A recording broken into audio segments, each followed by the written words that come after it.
आज मैं आपको राजस्थान के एक ऐसे गांव की कहानी सुनाने जा रहा हूँ जो सारा गांव पैसे वाले और मालदारों से भरा हुआ था। उस गांव में सिर्फ ऊंची ऊंची हवेलियां और ऊंची ऊंची कोठी ही बनी थी। फिर एक रात अचानक एक ऐसी अनहोनी हुई जिससे वो सारा गांव खाली हो गया। उस गांव में एक भी इंसान नहीं बचा। गांव के सभी लोग कहाँ गए किसी को कुछ नहीं पता। बगल के कुछ गांव वालों का कहना है कि उस गांव में इतना ज्यादा सोना चांदी और खजाना है जिसकी कोई हद नहीं। उस गांव में कई लोग जा चुके हैं वो खजाना हासिल करने के लिए, लेकिन वो गांव जैसा बाहर से खंडहर और सुनसान दिखता है वो अंदर से उतना ही रहस्यमय और खौफनाक है। और आज की ये कहानी 4 दोस्तों की है जो उस गांव का रहस्य सुलझाने गए थे। अब वो चारों रहस्य सुलझाने गए थे या उस गांव का खजाना ढूंढने गए थे, ये आपको आगे कहानी में पता चलेगा। राजस्थान के रेगिस्तानी सीमा पर एक वीरान गांव था जिसका नाम है पीला घाटी। उस गांव में दूर दूर तक सिर्फ टूटी हवेलियां, ढही दीवारें और झाड़ियों से घिरा एक बड़ा सा मंदिर था। लोगों का कहना है कि इस गांव में सिर्फ मालदार और अमीर लोग रहा करते थे, लेकिन अचानक एक रात पूरा गांव खाली हो गया। किसी को आज तक समझ नहीं आया कि आखिर उस रात ऐसा हुआ क्या था जिससे उस गांव में एक भी इंसान नहीं बचा। पीला घाटी इस गांव की ये कहानी काफी ज्यादा मशहूर हो गई। ये कहानी काफी दूर दराज गांव तक प्रचलित हो गई। फिर एक दिन एक गांव के 4 दोस्तों ने तय किया कि वे सच्चाई का पता लगाएंगे। दिन के समय यहाँ किसी को आने नहीं दिया जाता और रात के समय कोई वहाँ रुकता नहीं था, तो ये काम उन चारों को रात के समय ही करना था। उन्होंने उस गांव में जाने की अपनी पूरी तैयारी कर ली और देर रात सबके सो जाने के बाद वो चारों गांव के बाहर मिले। अपने गांव से कुछ दूर आगे तक निकल आने के बाद उन चारों ने अपनी अपनी मशालें जला ली।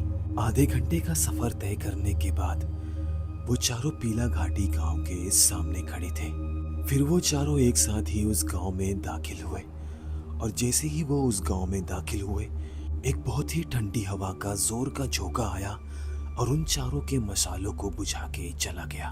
उन चारों के मसालों का एक साथ बुझना और अचानक एक हवा का झोंका आना ये कोई आम बात नहीं बल्कि एक चेतावनी थी।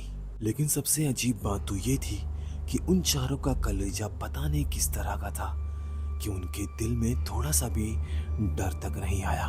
उन चारों ने फिर से मसालों को रोशन किया और गांव में दाखिल हो गए। लगभग वो चारों गांव के बीचों बीच पहुंच चुके थे क्योंकि इस गांव के बीचों बीच वही बड़ा सा झाड़ियों से घिरा हुआ वही। फिर अचानक ही उन्हें मंदिर के सामने वाली हवेली से आदमियों के ठहाके और औरतों के घुंघरू की आवाज आने लगी, जैसे वहां कुछ औरतें नाच रही हो। उन चारों का ध्यान उसी हवेली की तरफ था। वो हवेली बाहर से पूरी तरह खंडहर लग रही थी, लेकिन उन्हें हवेली के ऊपर के मंजिलों पे हल्की सी रोशनी नजर आई और उस हल्की रोशनी में किसी की परछाई घूमते हुए नजर आ रही थी। फिर वो चारों हिम्मत करके उस हवेली के अंदर गए। हवेली में इतना ज्यादा अंधेरा था कि हाथ को हाथ नजर ना आए, लेकिन मशालों की रोशनी में वो चारों धीरे धीरे ऊपर के मंजिले पे गए। लेकिन उन्होंने जो वहां पे देखा उनके हाथ पांव ठंडे पड़ गए। वो चारों जब उस हवेली की छत पे पहुंचे तो उन्होंने देखा कि वहां ना ही कोई औरत है और ना ही कोई आदमी और ना ही कोई ऐसी चीज जिससे हल्की फुल्की रोशनी निकलती हो।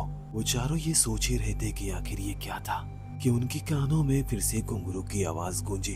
उन्होंने जब मशाल को ऊपर उठाया तो मशाल की हल्की रोशनी में एक औरत मंदिर की तरफ चलती हुई जा रही थी।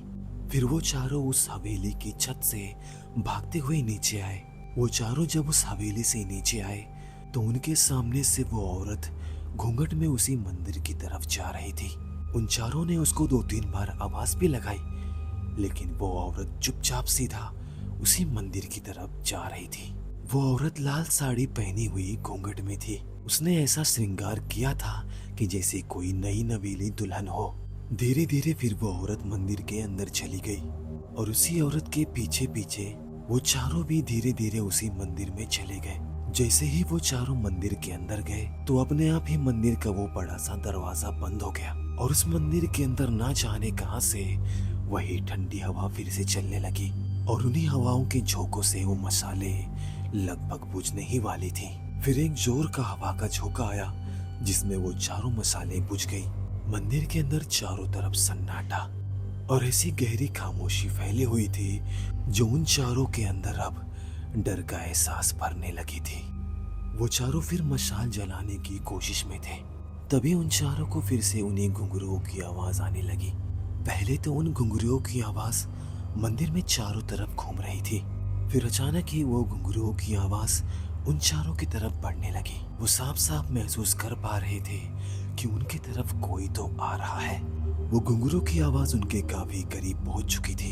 इतने में उन्होंने जैसे तैसे करके एक मशाल को जला लिया और जैसे ही मशाल की थोड़ी सी रोशनी हुई तो उन्होंने देखा कि वो लाल साड़ी वाली औरत अब उनके ठीक सामने खड़ी है। तो उन चारों में से एक लड़के ने बोला, कौन हो तुम और यहाँ क्या कर रही हो?